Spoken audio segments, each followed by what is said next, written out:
بسم اللہ الرحمن الرحیم۔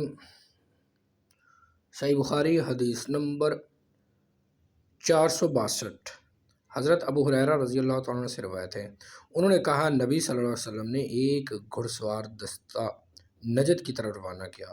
وہ بنو خلیفہ کے ایک شخص کو گرفتار کر کے لائے جسے سمامہ بن اثال کہا جاتا تھا، اور اسے انہوں نے مسجد کے ایک ستون سے باندھ دیا۔ پھر نبی صلی اللہ علیہ وسلم تشریف لائے اور فرمایا سمامہ کو چھوڑ دو۔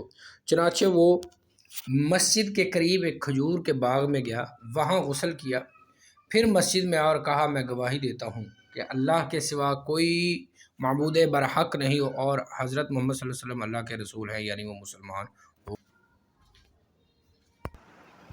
صحیح بخاری حدیث نمبر 462